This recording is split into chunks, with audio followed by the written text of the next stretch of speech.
Então, olá, meu nome é Luciane Garcês, estamos aqui ao vivo pelo YouTube para mais um encontro de arte. E nesse encontro de hoje eu quero conversar com vocês sobre o Museu Inhotim, na verdade, Instituto Inhotim. E por isso nomeei essa aula, esse encontro, de Descobrindo Inhotim, o Brasil na Rota dos Museus no Mundo. Eu vou compartilhar minha tela, fico muito feliz que vocês estejam aqui comigo. E qualquer pergunta, qualquer dúvida, é só vocês irem colocando aqui embaixo no chat, que eu respondo depois, ou a minha equipe, que está aqui comigo agora, vai respondendo ao longo desse tempo que a gente vai estar junto. Muito obrigada mesmo pela presença de vocês. Vou compartilhar aqui a minha tela e vou começar a mostrar para vocês esse lugar muito especial.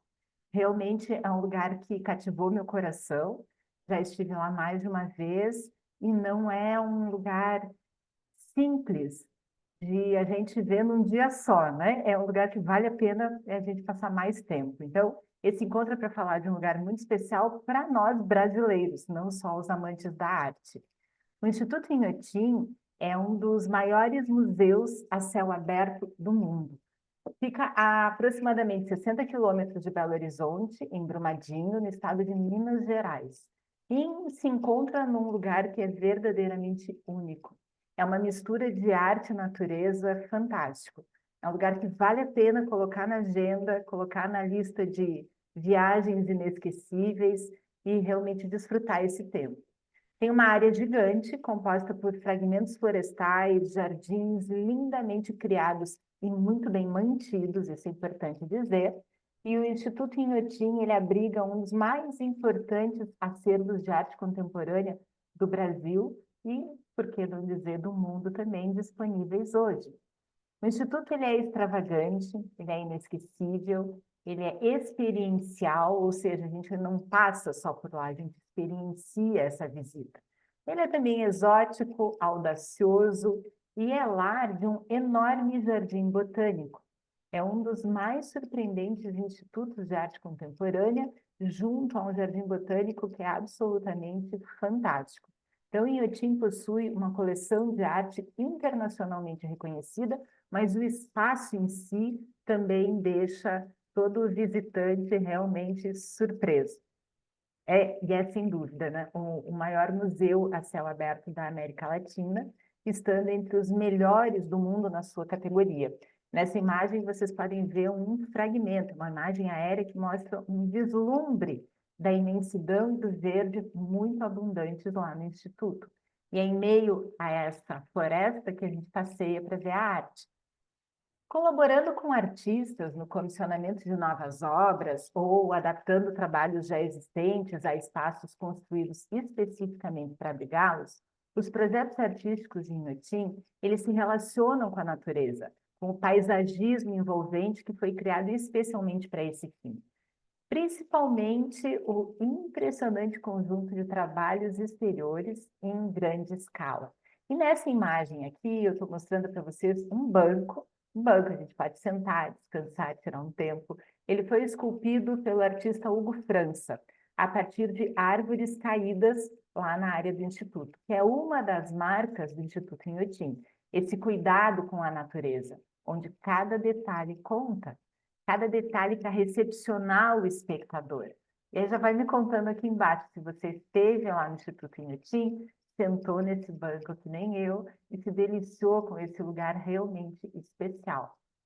Foi criado a partir de um jardim privado, um lugar privado. O Inhotim, ele desenvolveu uma intensiva linha de trabalho que tem como objetivo a preservação da vegetação, o desenvolvimento da pesquisa botânica, buscando sempre novas formas de preservar, de cuidar da biodiversidade da região e do Brasil. O Instituto abriu suas portas em 2002, mas foi modificando a sua atuação e a sua forma de interagir com o público até que em 2006 abriu para visitação sem agendamento prévio. O acervo, na época, tinha obras da década de 70 até o início do século 21, espalhadas por 18 galerias. Aos poucos, esse número foi expandindo. E percebam nessa imagem que as galerias não são exatamente aquela coisa simples que a gente entra, o cubo branco. Não, elas estão em interação com o Jardim Maravilhoso. Então, junto com o seu papel cultural, atividade que inclusive valeu a classificação de organização da sociedade civil de interesse público em 2008, em 2010 o Instituto também recebeu o título de Jardim Botânico pela Comissão Nacional de Jardins Botânicos. Então, é um trabalho realmente muito sério nas duas áreas, arte e botânica. E essa coleção exuberante, exposta pelos jardins, conta com cerca de 5.000 espécies de plantas, algumas em vias de extinção, outras realmente muito raras. E a gente passeia em meio a isso tudo. Esse jardim botânico, ele foi criado, foi um sonho do criador do Instituto, Bernardo Paz. Né? Ele inicia esse projeto comprando um terreno à volta da sua chácara, ali, da sua quinta, em resposta também a algumas pessoas que ameaçavam destruir a paisagem natural por outros fins.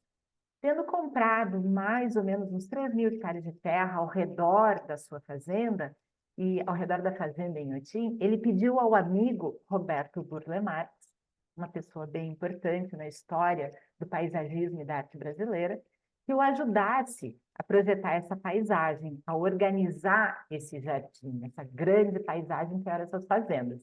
Burle Marx também é um dos mais icônicos arquitetos paisagistas brasileiros de todos os tempos e é o designer do calçadão lá de Copacabana, no Rio de Janeiro. Então, uma figura bastante conhecida no nosso cenário artístico. Bernardo Paz procurou aproveitar ao máximo os ricos biomas da Mata Atlântica, do Cerrado Tropical, disponíveis ali na região. Hoje, por exemplo, existem aproximadamente 1.300 tipos de palmeiras aqui no Jardim Botânico de Inhotim. No total, a coleção do Jardim Botânico representa mais de 28% de todas as famílias botânicas conhecidas pela humanidade. Então, é realmente um privilégio, uma oportunidade a não ser perdida para quem tiver a opção de conhecer esse lugar. Senão, a gente vê por aqui mesmo, né, no nosso encontro. Mas uma das espécies mais exclusivas ali do Instituto é a flor da carniça, isso mesmo, flor da carniça. É a maior flor do mundo e ela é conhecida por exalar um cheiro, um fedor de um cadáver quando ela floresce, parece um cadáver em putrefação. É uma planta que vai até 3 metros de altura e 7 metros de diâmetro. Chega a pesar 75 quilos. E ela é nativa da Ásia. Na verdade, é a única variedade conhecida aqui na América Latina, é o único exemplar conhecido aqui na América Latina, e só floresceu 2 vezes até agora, uma em 2010 e uma em 2012. Mas essa planta está lá para que a gente possa visitar. Quando ela floresceu em 2010, foi a primeira vez que uma flor cadáver tinha florescido na América Latina. Então, também nesse período de abertura, ela exala esse cheiro de carne em estado de decomposição para atrair insetos, principalmente besouros, às vezes moscas, isso para fazer a polinização. Então, ela chega a aquecer, aumenta a temperatura interna até mais ou menos uns 36 graus, e aí libera no ar 2 substâncias que são as responsáveis por esse mau cheiro, e é realmente um mau cheiro. As substâncias são as cadaverinas e as putrecinas. E o odor, ele é tão forte que os cientistas e botânicos precisam de máscara para se aproximar. Então, me conta já aqui embaixo se vocês tiveram oportunidade de ver essa flor ou se já tinham ouvido falar. Eu, na verdade, só conheci essa flor em função do Jardim Botânico de Inhotim. Não fazia ideia que existia uma planta assim.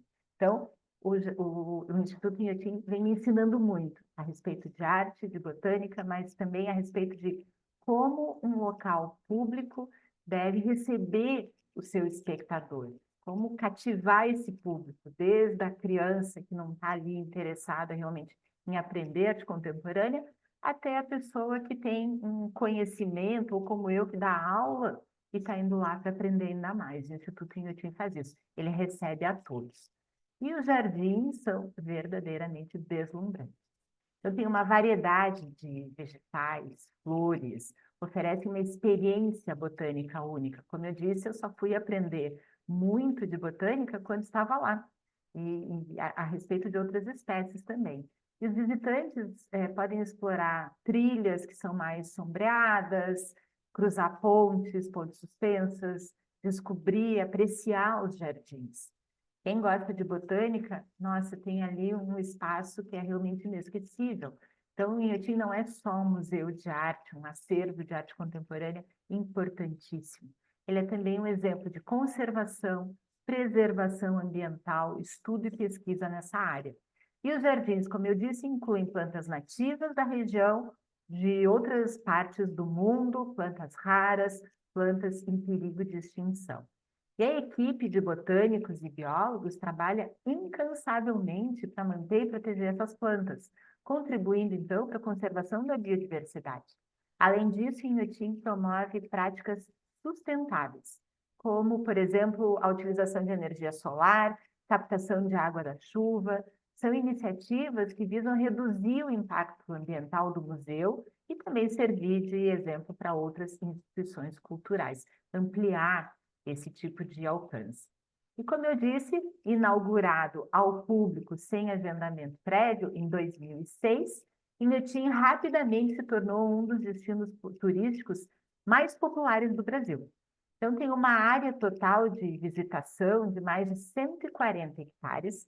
O museu abriga, então, uma impressionante coleção de arte, além desse acervo botânico, o qual eu estava mostrando.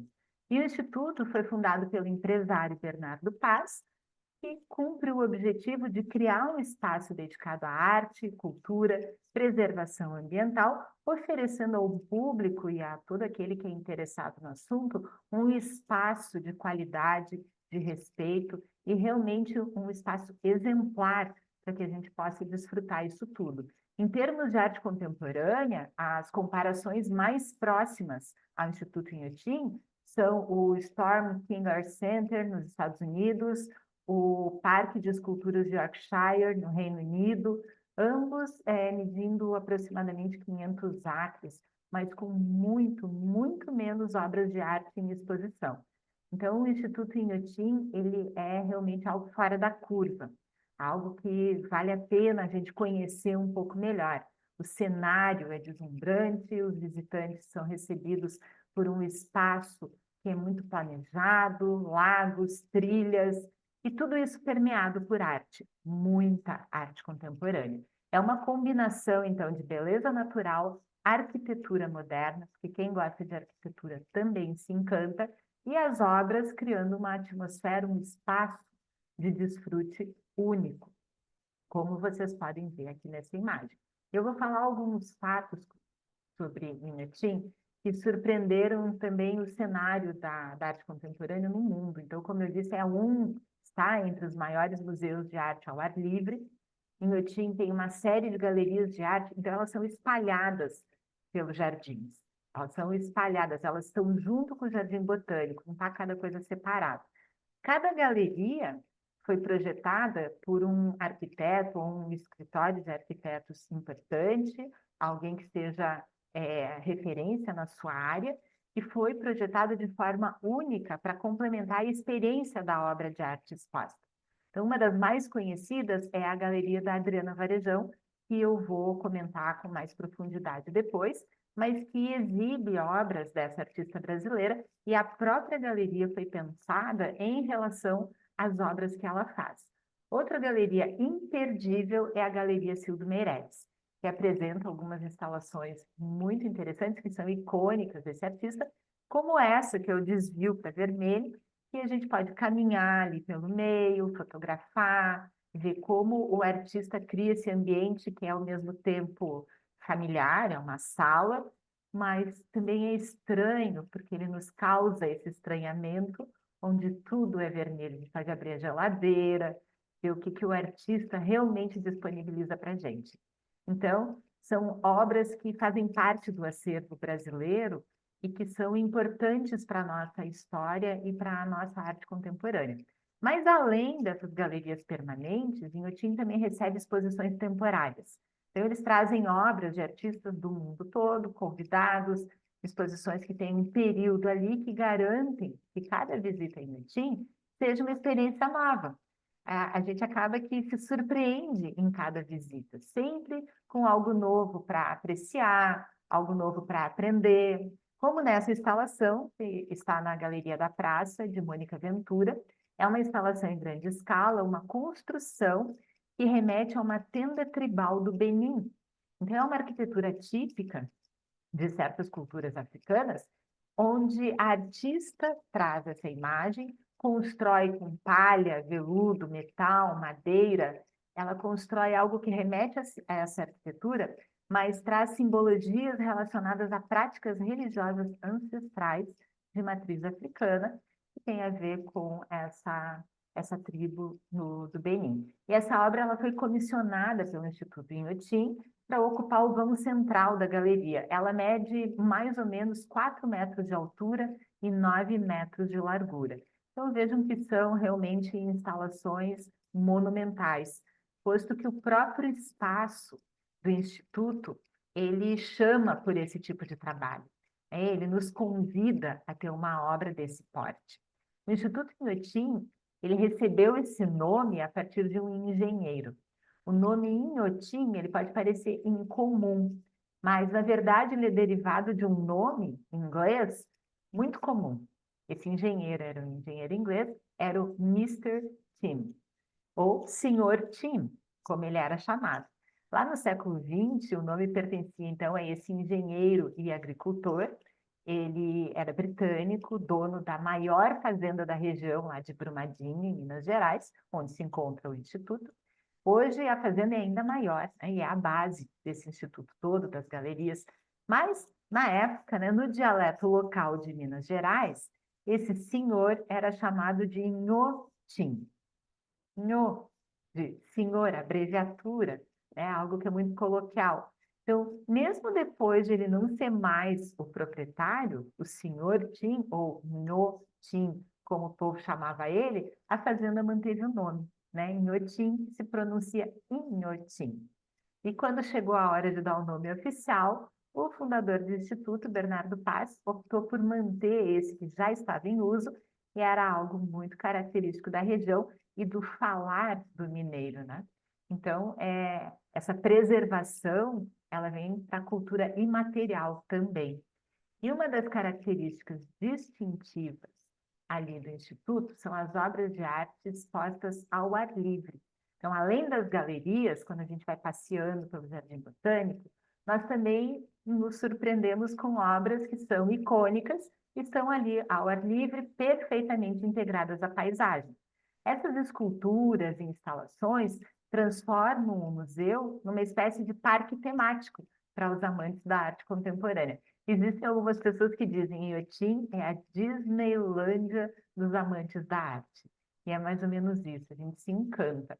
Essa imagem que eu estou mostrando é um tipo de um telescópio onde a gente vê a mata, assim com vários reflexos, né? Ela vem nessa refração e é como se a gente visse a mata realmente multiplicada no nosso ponto de vista. Então, tem algumas obras que encantam, né? Um outro exemplo, que é bem icônico ali de Inhotim, é uma obra sônica, chama Sonic Pavilion, ou Pavilhão Sônico, né? Do artista Doug Aitken. É uma estrutura que, na verdade, existe a galeria, mas é uma estrutura também subterrânea, existe ali um buraco. Então, ela capta os sons da terra e reproduz para os visitantes, proporcionando uma experiência diferenciada, uma experiência sensorial.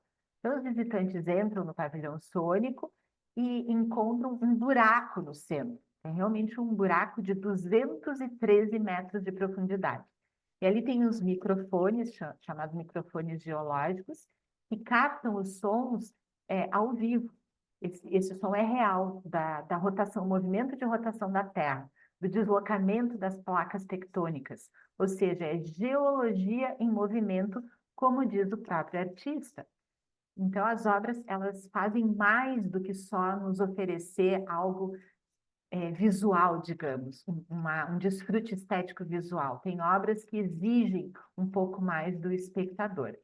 E reverberando, então, por todo o local, esses sons eles geram uma sensação de equivalência entre a experiência do áudio e a relação do público, do visitante, com a paisagem circundante. Porque, como vocês estão vendo nessa imagem, dentro dessa galeria, nós temos uma visão de cima do lugar, lá do jardim, do instituto. Então, o exterior desse vidro, que é um vidro curvo do pavilhão sônico, ele cria uma certa distorção óptica que desfoca visualmente tudo, exceto o que está diretamente na frente do observador. Ou seja, a gente só tem o nosso ponto de vista do contexto da floresta, do contexto do jardim. Então, é uma arquitetura prismática, é uma instalação que vai sincronizar com áudio ao vivo, real, para criar uma obra de arte também viva. Só que ela é experienciada. Eu mostrar uma imagem, ela é só parte desse processo, é só parte dessa experiência. Estar lá é escolher para que lado nós queremos olhar o jardim, olhar o instituto, ao mesmo tempo que a gente tem a oportunidade de ouvir esse som, que, como diz o artista, é geologia em movimento. Realmente uma obra bastante diferenciada, singular, inusitada. E outra obra encantadora, e que talvez a imagem não nos dê essa dimensão, ela é chamada de Beam Drop. É do artista Chris Burden, e é uma obra que consiste em vigas de aço que foram lançadas no sol e fixadas verticalmente. Basicamente é isso e é o que a imagem está mostrando. Essa escultura, ela é a recriação de uma obra que originalmente foi executada em 1984 no Parque de Arte, que é um parque de esculturas do estado de Nova York. E foi destruída 3 anos depois. Não era suposto que fosse uma obra permanente. A obra foi recriada de novo pela primeira vez aqui em Inhotim, depois de sobreviver apenas como documentação por mais de 20 anos. Então, por um período de 12 horas, um guindaste de 45 metros de altura derrubou ou deixou cair as 71 vigas que compõem a obra. Isso numa poça de concreto fresco. Então, as vigas caíam e iam se ajeitando, mais ou menos como aquele jogo de vareta que a gente brinca, né? Quando criança, que joga as varetas. Então, é uma operação de alto impacto que resultou em uma escultura que, em grande parte, guarda uma relação bem marcante com o seu entorno, com o gesto, a gestualidade, mas também com o entorno, porque ela está situada no topo de uma colina e cria uma visão onde essas linhas, essas diagonais das vigas, elas nos trazem a mesma sensação dos troncos, das árvores, das palmeiras, ou seja, ela cria uma relação com o próprio jardim botânico. E é um padrão aleatório das vigas que resulta do controle do guindaste pelo artista também, combinado com a aleatoriedade, que é inerente à queda das vigas, além da extrema violência que é causada pelo peso.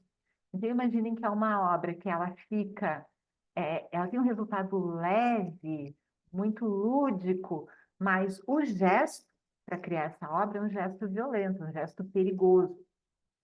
Para a produção da Beam Drop, em 2008, o Burden ele selecionou vigas de aço usadas em pátios de sucatas próximos a Belo Horizonte, então ali na região de Brumadinho também.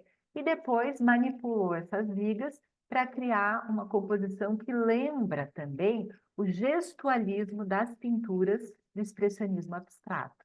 Então, nós vemos que as obras, elas remetem a outros momentos, a outras situações, e são obras que realmente entram em harmonia com o próprio espaço. Então, o resultado, ele é visualmente impressionante. Ele cria um contraste bastante interessante entre a dureza do material, esse caráter de obra, de engenharia, ao redor uma natureza extravagante.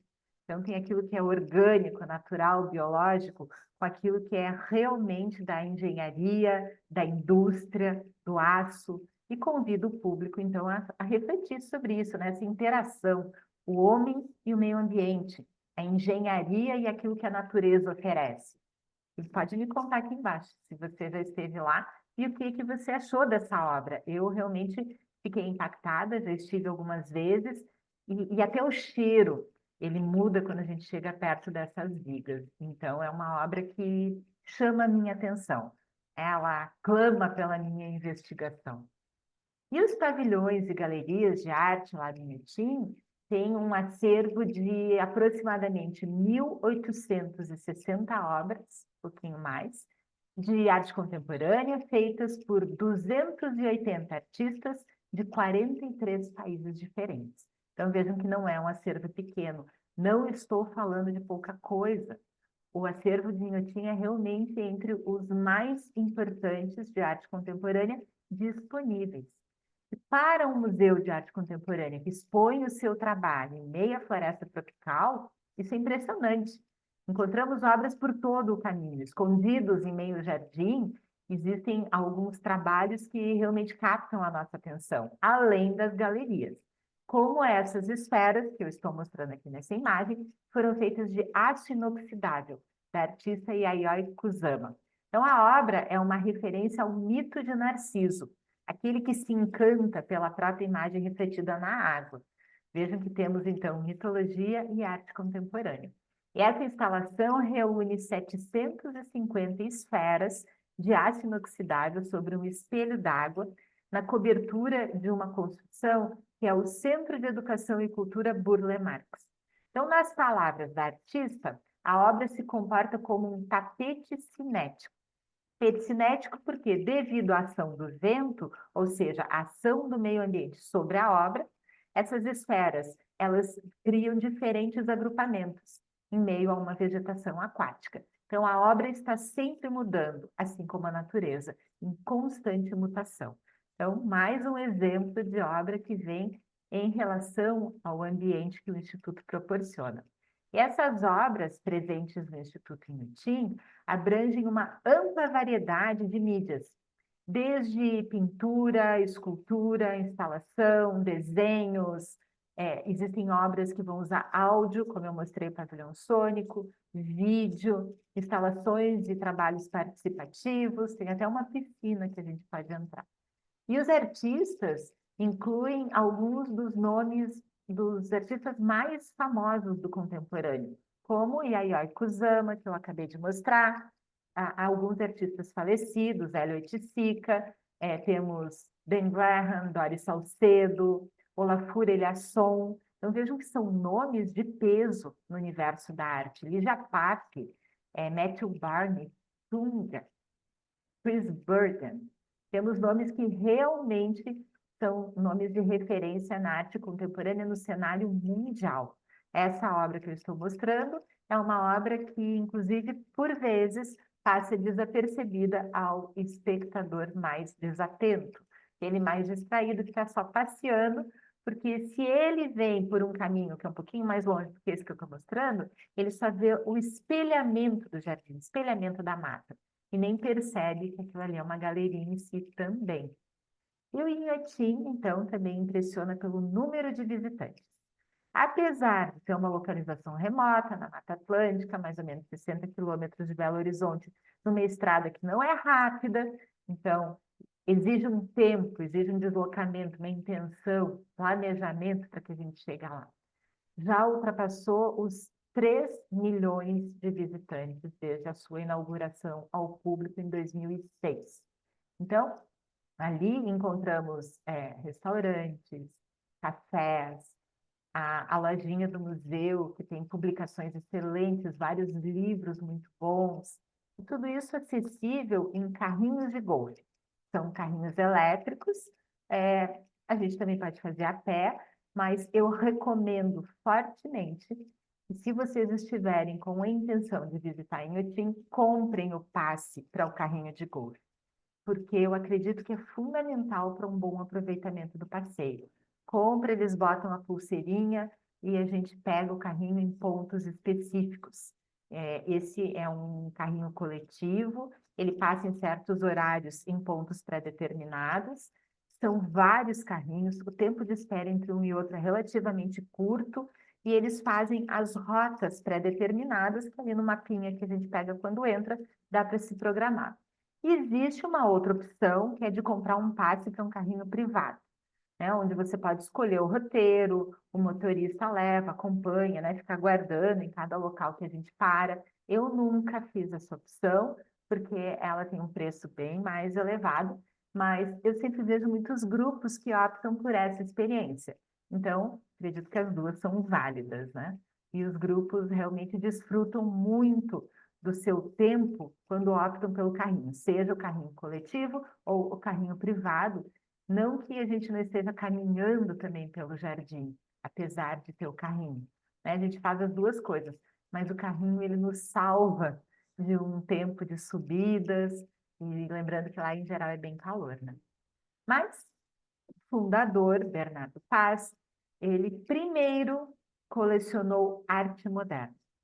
Então, quando ele começou a colecionar arte, lá na década de 1980, ele comprava obras modernistas, ali também no início do século XX. Isso muda em 1998, quando Bernardo Paz convidou o artista Tunga, que foi um dos artistas mais famosos do Brasil na arte contemporânea, e ele convida o Tunga, que era seu amigo, para conhecer o seu acervo já lá em Inhotim. E segundo o Tunga, numa entrevista, ele ficou muito surpreso ao descobrir que Bernardo Paz possuía principalmente arte modernista brasileira, peças clássicas mais conservadoras, ali dos anos 20 e 50, clássicas e conservadoras nas palavras de Tunga. Então, como o artista estava preocupado em construir uma imagem da arte contemporânea brasileira, esse era um dos caminhos da sua produção, algo que falasse da tropicalidade, da modernidade. Tunga se preocupa, claro, mas ele também vê ali no tinha um potencial. E ele começa a conversar, discutir a possibilidade com Bernardo Paz sobre a importância de um acervo de arte contemporânea. E essa imagem que estou mostrando é um dos pavilhões Tunga. Temos dois lá em Inhotim. Mas, com essas conversas, discussões, com essa interlocução com um grande artista da arte contemporânea, o Bernardo Paz vende todo o seu acervo de arte modernista e começa do zero. Desta vez focando apenas em arte contemporânea. E a sua primeira aquisição foi uma obra de Tunga chamada True Rouge, de 1997. É essa obra que estamos vendo aqui nessa imagem. Mas foi também aí que ele decidiu que a obra ficaria melhor se colocada num pavilhão no Jardim Paisagístico. Isso abriu caminho para o método Inhotim, esse método de abrigar a arte em galerias específicas. Então, os pavilhões vão ficar espalhados, por isso que foi primeiro a Chácara de Bernardo Paz, depois o Instituto Inhotim, início com essa coleção de arte modernista e agora com as galerias espalhadas ao longo desse espaço para o Jardim Botânico e as galerias em conjunção com o meio ambiente, apresentando artistas específicos. Então, dos 23 pavilhões no total, 19 abrigam obras de site específico, ou seja, obras que estão ali pelo espaço. Foram obras comissionadas para esse espaço ou pensadas em diálogo com esse espaço a partir de alguma outra exposição, mas elas estão ali para serem mostradas como algo permanente. Mas 4 galerias, então, 19 estão ali permanente e 4 abrigam exposições temporárias. Como eu falei antes, sempre que a gente visita Inhotim, temos a oportunidade de ver coisas novas. E isso deu aos artistas contemporâneos espaço para criar também obras grandes, de grandes dimensões, algumas gigantescas, baseadas na natureza, com referências a esse jardim maravilhoso no meio de uma floresta tropical. E essa é a obra que eu mostrei antes, que é um tipo de um telescópio, onde a gente escolhe qual é o ponto de vista, qual é o recorte desse jardim que nós vamos ver em meio a esse caleidoscópio. E um exemplo também dessas obras gigantescas é o pavilhão de cúpula geodésica. Foi projetado por Paula Cardoso, de um escritório de arquitetos, e fica localizado numa área que tem muitos eucaliptos, lá no Instituto. A instalação chama From Mud a Blade. E é do artista Matthew Barney, um artista bastante importante, bastante icônico da arte contemporânea. Essa instalação é de 2009 e ela é composta por um veículo que está arrancando uma árvore. E essa árvore já vem branca, ou seja, ela já é o fantasma da árvore que foi arrancada. Então, ao mesmo tempo, ele fala de algo que está em conjunção com a natureza, porque quando estamos dentro desse pavilhão, tudo que nós vemos é o jardim, o pavilhão é todo de vidro. Mas essa árvore arrancou, perdão, essa máquina arrancou a árvore, e essa árvore já vem como um fantasma, né? Ela já morreu, ela já não existe mais naquele verde, naquela fertilidade que aparece do lado de fora. Então, é uma obra que vai realmente nos propor uma reflexão sobre várias práticas ao redor do mundo. E um pavilhão que atrai muitos visitantes, e é realmente um pavilhão impecável, é o da artista Adriana Varejão. Foi criada essa galeria, perdão, ela foi criada para abrigar duas obras da Adriana Varejão. O políptico Sela Canto Provoca Maremoto e a escultura Linda do Rosário. Mas com o desenvolvimento do projeto, ela foi criando outras obras para o edifício, né, para essa galeria. Mas são obras que são muito, muito visitadas e, por vezes, alguns dizem que a Adriana Varejão é o cartão postal de Inhotim, né? A obra da Adriana Varejão, ela é a imagem que chama para a visita do Instituto. Mas o projeto, inicialmente, ele deveria ocupar uma área que tem uma inclinação bem suave, típico da topografia de Minas Gerais, né? Numa encosta e muito cercada ali de mata nativa, uma área que anteriormente ela era usada para armazenar algumas coisas. Mas em relação ao projeto da artista, acabou que a topografia original foi modificada para esse uso diferenciado. Vou mostrar aqui nessa imagem, nessa galeria que foi realmente projetada para a artista, o projeto que ela propôs. Então, isso acabou gerando um enorme deslocamento de terra, que cortou o terreno, né, cria um plano horizontal ali, um platô que bem grande, né, de dimensões bem significativas, mas que era necessário para a obra, para a proposta da Adriana Varejão.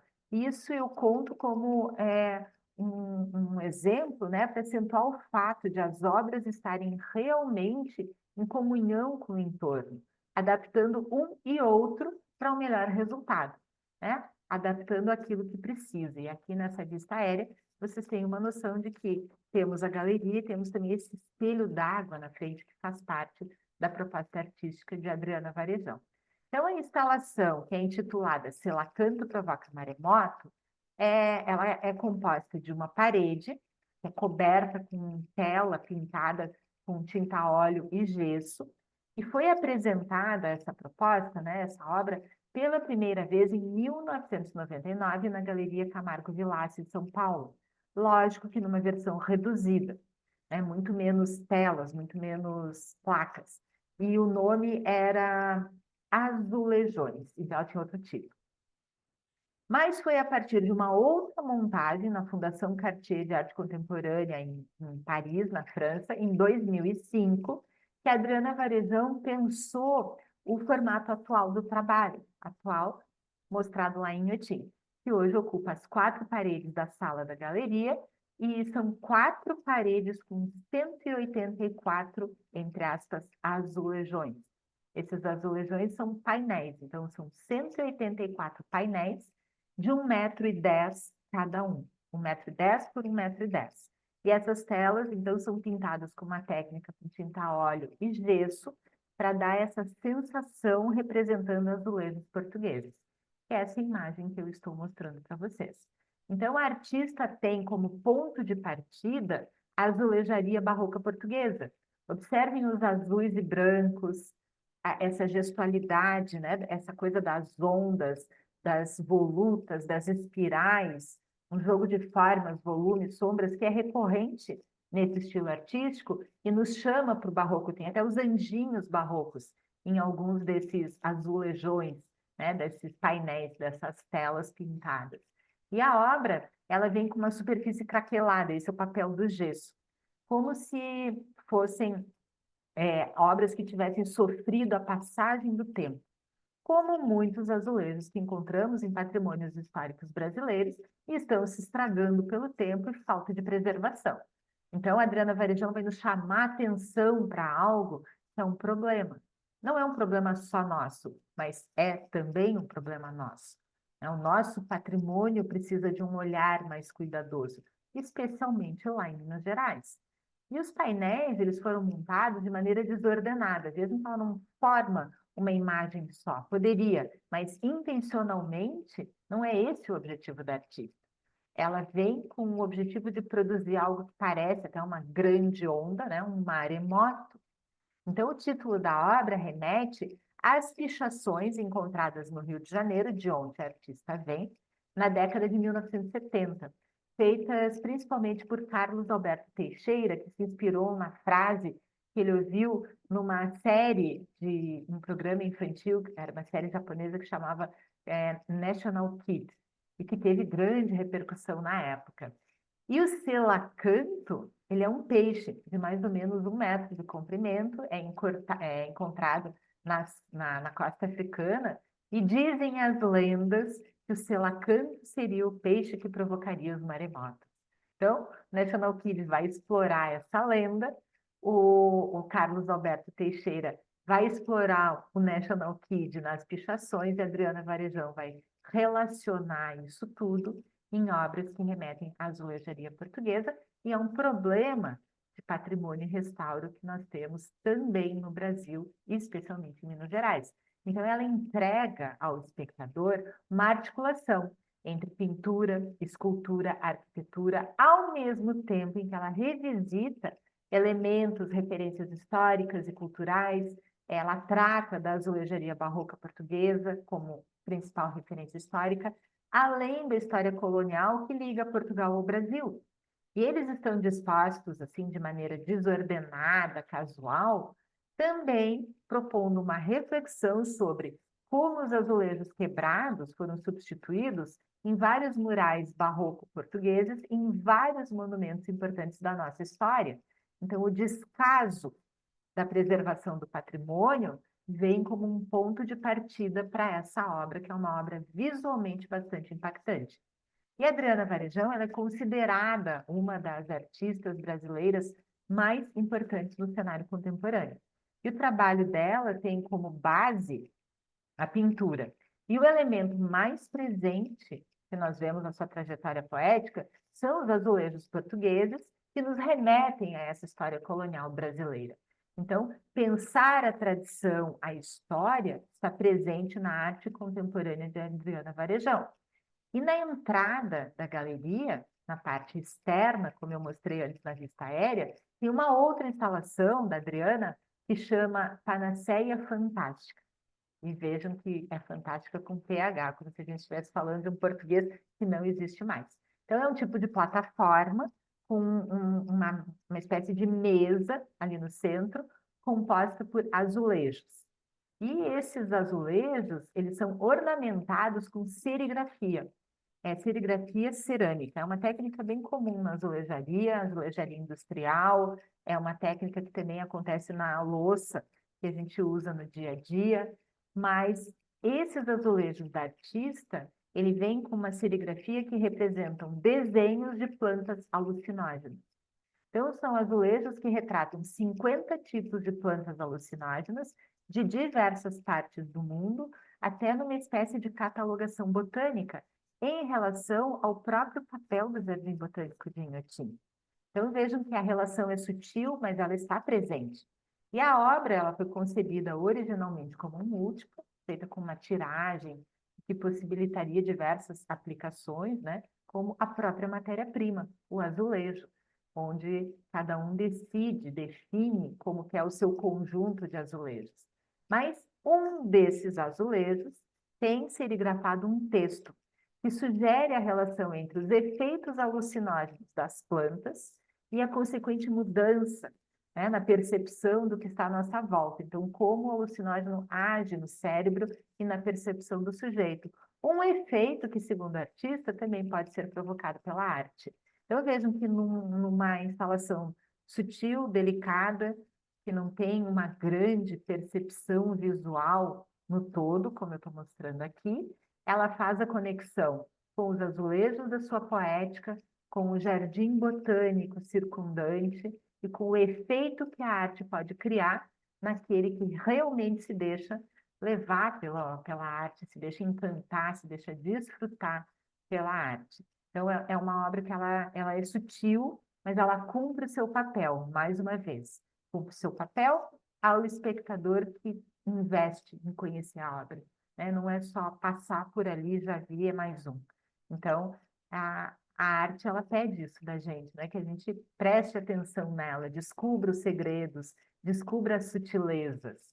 E tem ainda uma outra instalação que a Adriana Varejão vai colocar nesse conjunto, né? Que chama Linda do Rosário. Ela é de 2004, está na mesma galeria e fica em frente aos azulejões lá da pintura portuguesa. Traz nessa superfície uma referência ao azulejo comum. Então, aqui não temos o azulejo serigrafado e também não temos os azulejões, ou seja, as telas pintadas com azulejaria portuguesa. É um azulejo branco, quadrado, né? Cerâmica comum, plana, recorrente em ambientes relacionados com asepsia, banheiro, cozinha. Então, a gente já tem aqui um diferencial na própria construção visual. Mas entre esses azulejos, como se tivesse quebrado essa parede, vísceras também pintadas, elas saem, meio que escapam do que seria o interior, a parte de dentro dessa parede, que está arruinada, quebrada. E essa interação vem como uma característica já presente numa outra série da Adriana Varejão, onde ela vai falar dessa carnalidade, dessa visceralidade, que é a série Charques, que ela começa a produzir ali no início dos anos 2000. Mas nessa escultura, temos aqui uma arquitetura, uma instalação que referencia a arquitetura e associa ao corpo, né, ao nosso corpo. Então, a matéria da construção se torna carne, porque essas vísceras são vísceras humanas, né? Ela representa essa sensação. E é como se tivesse uma fratura ali nos azulejos brancos, então temos a asepsia, é como se fosse um hospital até, e as vísceras que vêm nesse vermelho pungente, é um azulejo branco, brilhante, que permite ver esse interior, que é bastante inquietante. Então, vísceras, sangue, órgãos, remete o espectador diretamente ao seu corpo de verdade, né? As suas vísceras, os órgãos de cada corpo, de cada um, como se nós estivéssemos frente a um espelho, mas que nos mostra por dentro. Então, ela vai questionar essa relação do corpo do espectador com o corpo da obra, mas ela toma como ponto de partida para essa instalação um desabamento do Hotel Linda do Rosário, que é o que vai dar nome a essa instalação, que ocorreu em 2002 no centro do Rio de Janeiro. Nesse período, a artista estava preparando uma das suas exposições e aí ela soube, por jornais, do desabamento desse prédio, que era um hotel de encontros, né, chamado Hotel Linda do Rosário. E sob os escombros, porque ele desabou inteirinho, né, foram encontrados 2 dias depois 2 corpos. E gerou ali um mistério romântico. Eram 2 corpos, um homem e uma mulher, né? Então, gerou essa história sobre um encontro idealizado, sobre 2 hóspedes que estariam ali num possível encontro clandestino, um casal de amantes, que mesmo sendo avisado do colapso do prédio que estava para acontecer, porque isso houve, eles perceberam que o prédio ia ruir e começaram a avisar as pessoas e todo mundo conseguiu sair, menos esse casal. Então, criaram essa história de que eles teriam escolhido permanecer no quarto e ficar à própria sorte. Mas ela escuta essa história e cria, então, essa instalação. Vai dar o título a essa obra. Então, vejam que a Adriana Varejão, ela usa pintura como suporte para a ficção histórica, a exploração de temas como teatralidade, desejo, os artifícios que estão presentes no barroco, a gestualidade, esse azul e branco do colonialismo português, E ela vai trazer uma releitura também de elementos visuais incorporados à cultura brasileira, né? Pela colonização também, como a pintura dos azulejos portugueses, a referência à crueza, à agressividade da matéria nos trabalhos com essa carnalidade, essa visceralidade. Então, ela discute relações paradoxais entre sensualidade, dor, violência, exuberância, a beleza e aquilo que fica escondido. É uma galeria que vale a pena ser visitada. E observem que a galeria dela, essa foi inaugurada em 2008, ela tem relação direta com a obra que ela mostra lá dentro. Então, o prédio ele parece configurado por imensos azulejos, né? Tem esses quadradinhos, e o espelho d'água na frente da galeria foi criado com um tom azul muito intenso e foi alcançado com uma mistura de corantes ali na água, intencional, remetendo às cores dos azulejos portugueses dentro da galeria. Como eu disse, Inhotim nos recebe com atenção a cada detalhe. Cada ponto é bem pensado, não só pelo jardim em si, mas pela essa conjugação de arte, galerias, aquilo que nos espera no espaço externo. E um outro trabalho que eu considero imperdível lá no Instituto, porque, como eu falei, é muito difícil, para não dizer impossível, ver tudo num dia só. E esse outro trabalho que me encanta é o de Lígia Pape. É uma obra que foi inaugurada em 2012, né? A galeria ela foi projetada para abrigar essa obra, essa instalação, que chama Teteia 1C, de 2002. A instalação ela é o resultado das experiências que a Lígia Pape iniciou ali por 1977, 78, com seus alunos, a partir da observação de teias de aranha na natureza. Então, ela vai pensar como a estrutura da teia de aranha, ela desaparecia e reaparecia com maior ou menor intensidade, de acordo com a incidência da luz.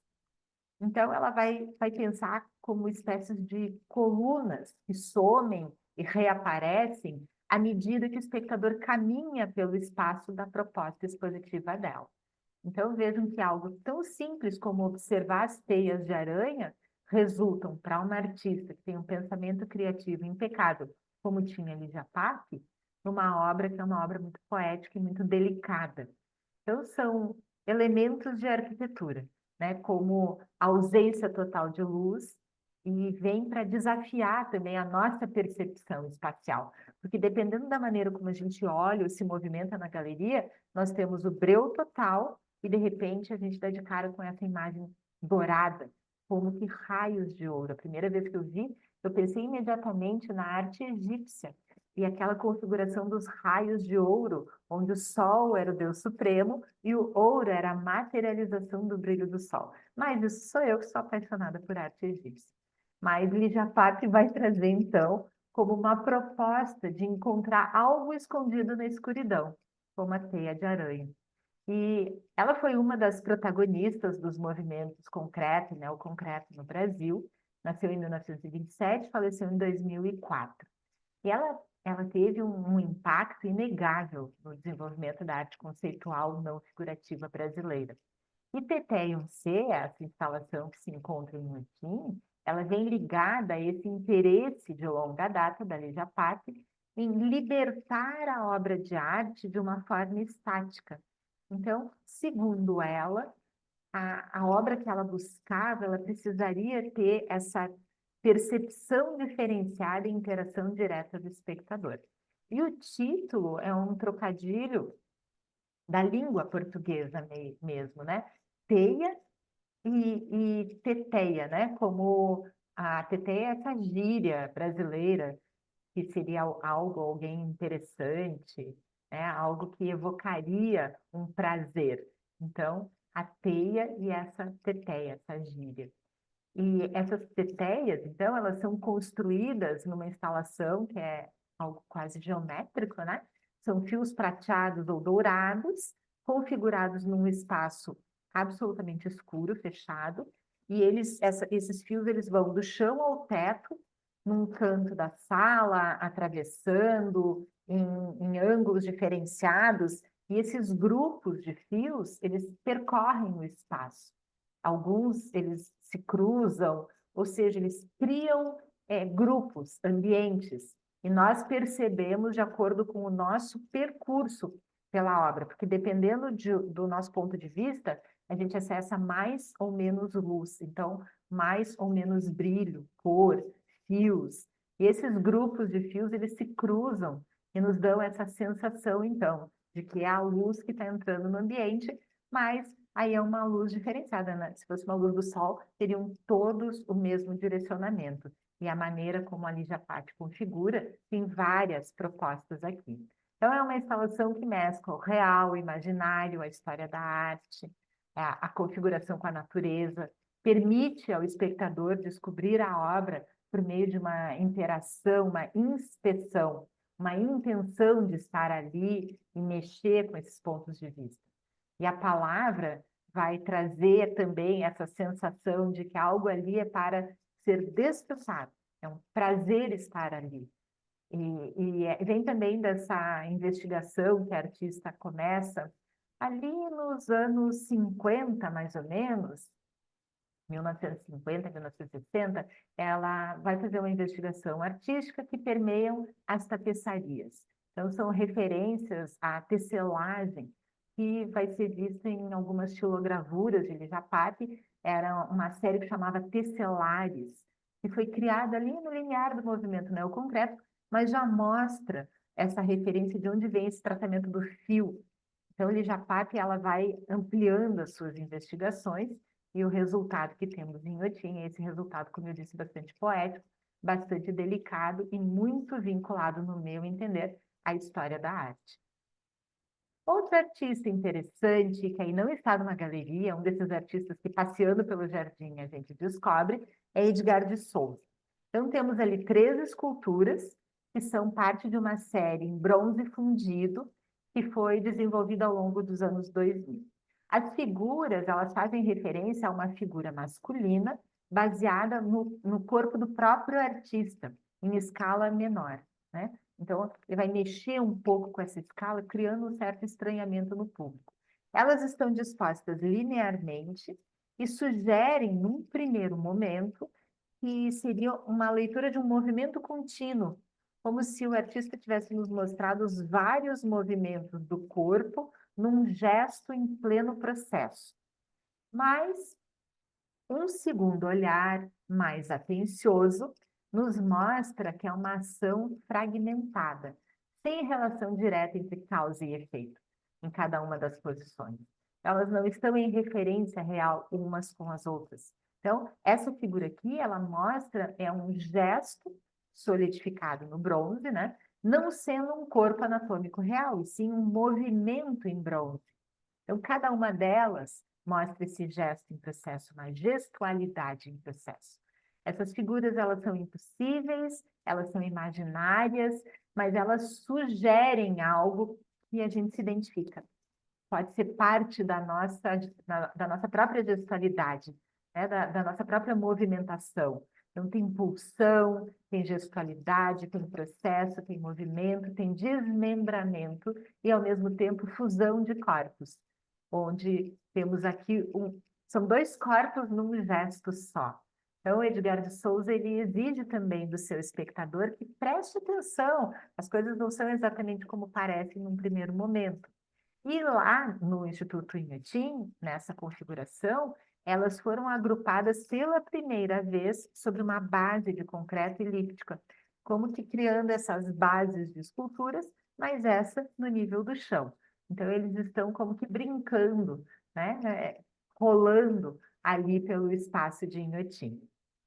Mas em novembro de 2020, o Instituto Inhotim procurou o Instituto de Pesquisas e Estudos Afro-Brasileiros, o IPAFRO, com uma proposta para construir um programa de exposições a partir de obras e de um projeto de Abdias Nascimento, que havia falecido em 2011. E também em conjunção com o próprio acervo do Instituto de Pesquisas e Estudos Afro-Brasileiros.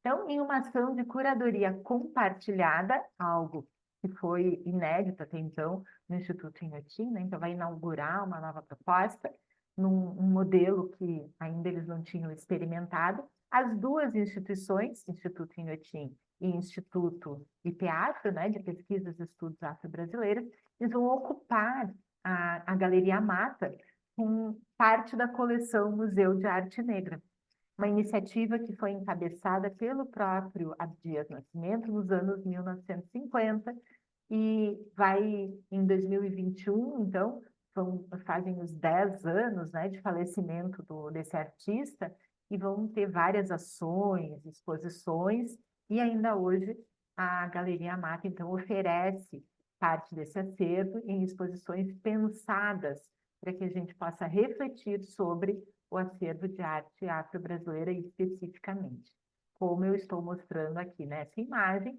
que é uma vista de uma das exposições, né, vistas do segundo ato, Dramas para Negros e Prólogo para Brancos, lá no Instituto Inhotim, na Galeria da Mata, uma exposição que esteve aberta em 2022. Mas, como eu disse, essas exposições temporárias, elas estão sempre se renovando, elas estão sempre inovando e nos recebendo com surpresas. Então, me contem aqui embaixo como que vocês percebem esse acervo de Inhotim, mas eu mostrei alguns dos motivos para visitar o Instituto.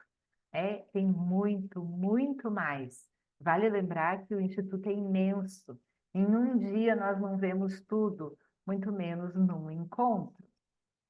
E é importante também pensar que o Instituto foi feito para passear, para desfrutar do espaço, dos jardins, das galerias, passeios por entre a mata e também a culinária, né? Porque não, ninguém é de ferro. E tem algumas opções bem interessantes. Mas, se vocês têm essa intenção, fiquem atentos aos horários de atendimento. Não são atendimentos assim que ficam o dia inteiro.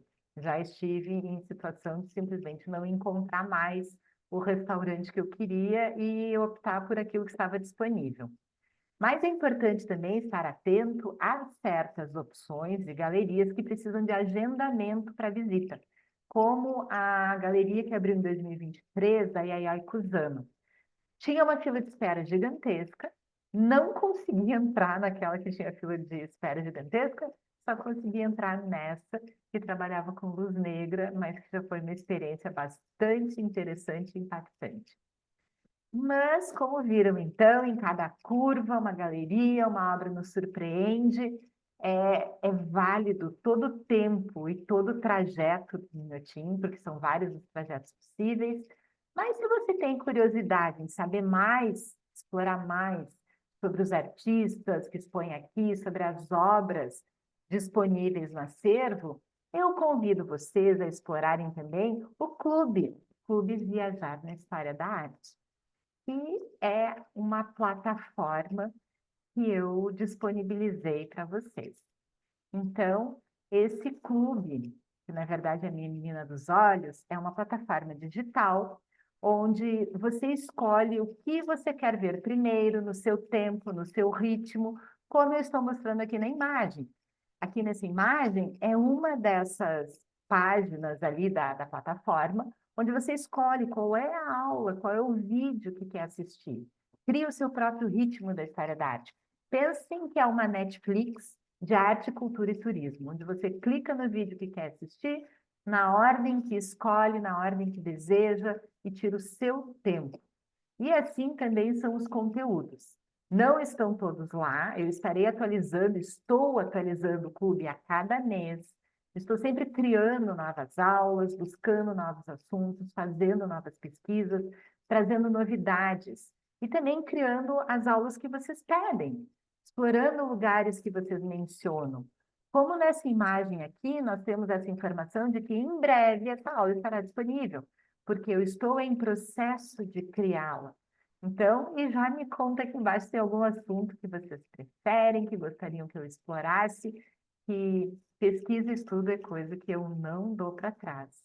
Eu sou a eterna pesquisadora, a eterna aluna. Estou sempre aprendendo e sempre compartilhando aquilo que eu aprendo com vocês. É uma coisa que mora no meu coração. E nos planos de assinatura que eu ofereço, porque essa plataforma digital ela funciona por assinatura anual, nós temos 3 opções. E aí eu te convido também a pedir mais informações aqui embaixo, que eu ou o Thales, da minha equipe, a Marcela, eles estão sempre disponíveis a te ajudar, a também esclarecer algumas dúvidas, te dar algumas informações, conversar sobre esses planos, essas opções. Mas as 3 opções têm acesso de 1 ano. Então, o plano básico ele vem com um acesso disponibilizado a um conteúdo mais básico, como diz o próprio título. São aulas que eu criei para dar uma boa base sobre do que se trata cada período, como que certos artistas pensaram certas obras, quais os segredos por trás de alguns lugares. Mas também temos acesso no plano básico às aulas abertas, que estão disponibilizadas lá na plataforma e estão sempre também sendo atualizadas, e que são palestras, conversas, aulas em museu, das quais eu participei, aulas ou encontros em ateliês de artista, os quais ou eu estive visitando, ou eu levei alguma turma, que eu dou aula na universidade, então levo as minhas turmas de alunos para conhecer certos artistas que abrem os seus estúdios para mim. Então, esses encontros eu disponibilizo a todos que participam da plataforma. Essas aulas estão abertas e também são continuamente atualizadas.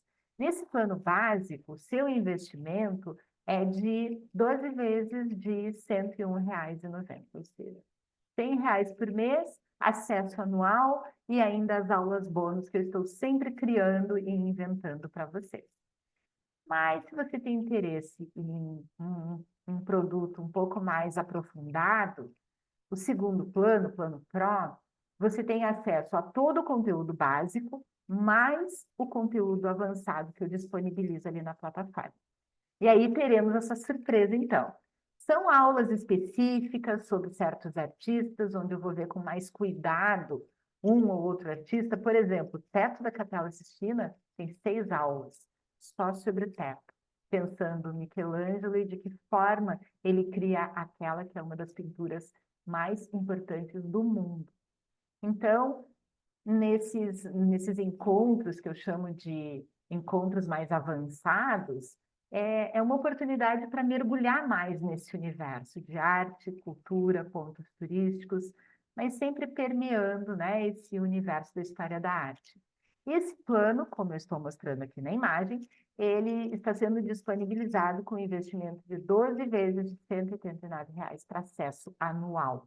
Então, se você tem interesse, ali no link no perfil do Instagram, a gente tem um link direto para a página onde você pode acessar essas assinaturas. Eu também posso disponibilizar direto, é só você entrar aqui no grupo de WhatsApp, que a gente disponibilizou também um link, e ali pode falar direto comigo, mas esse é um plano que é bastante interessante, você tem acesso a todo o conteúdo da plataforma, sempre com conteúdos atualizados também. Todo mês eu estou ali colocando novas aulas.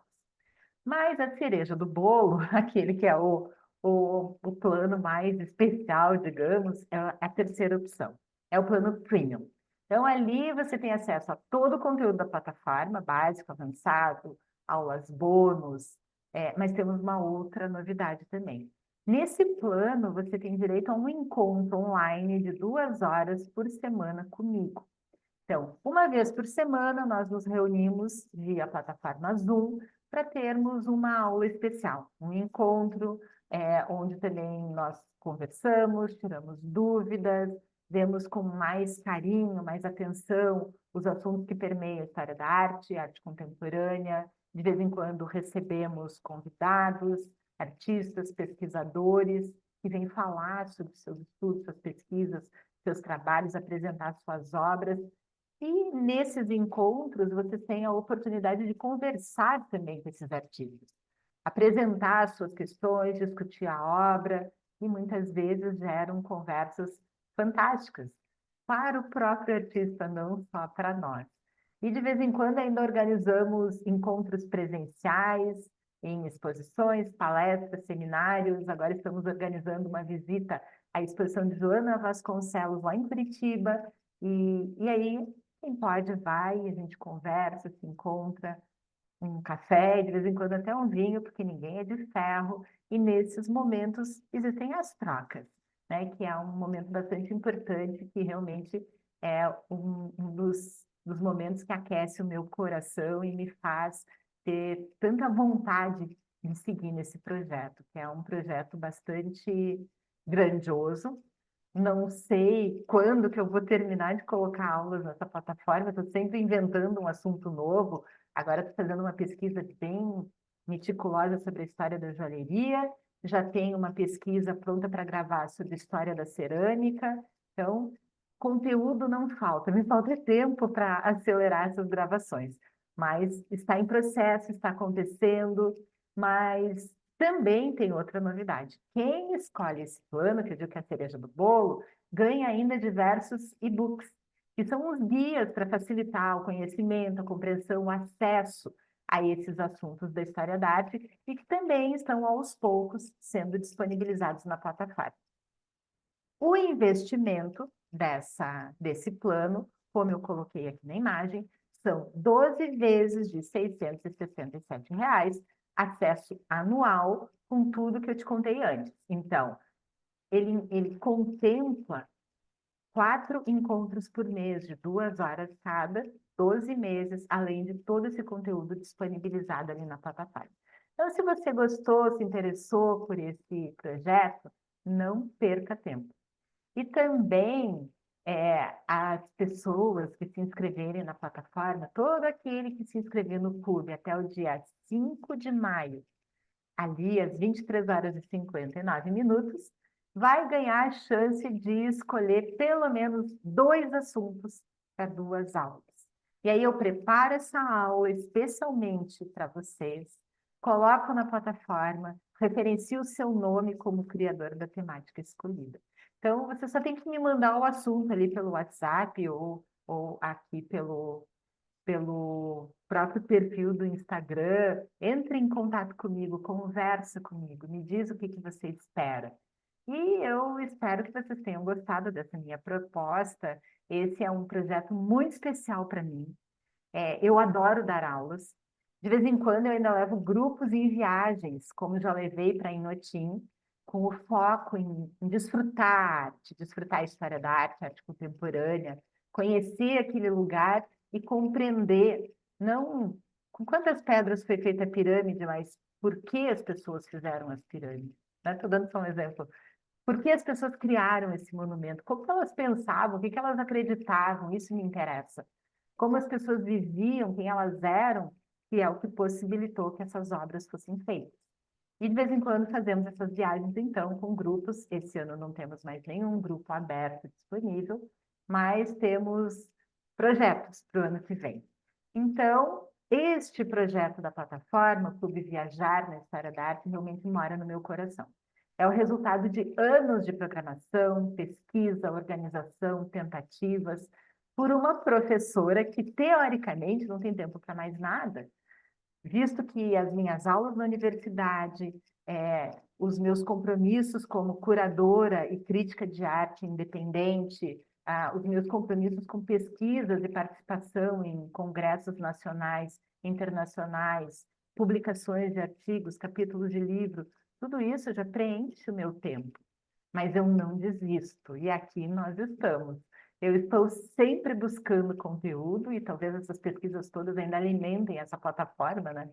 Então, eu espero que vocês tenham gostado desse conteúdo de Inhotim, eu espero que vocês gostem dessa minha proposta do Clube Viajar na História da Arte e que tenham apreciado esse encontro sobre um dos museus de arte contemporânea mais importantes do mundo, que eu separei aqui nessa aula, nesse encontro com vocês. Espero que vocês tenham apreciado tanto quanto eu, porque fazer esse tipo de conteúdo, buscar, pesquisar, e olhar as fotos dos passeios que eu fiz, das vezes que eu estive lá, nossa, só isso já é um prazer, porque eu estou revivendo uma viagem, um desfrute num ambiente que realmente merece que você se programe. Então, vejo vocês lá no clube, como eu disse, qualquer dúvida, já coloquem, entrem em um contato que nós estaremos respondendo e estaremos conversando com vocês. Muito obrigada pela presença de todos nesta quinta-feira, 2 de maio, aqui pelo YouTube.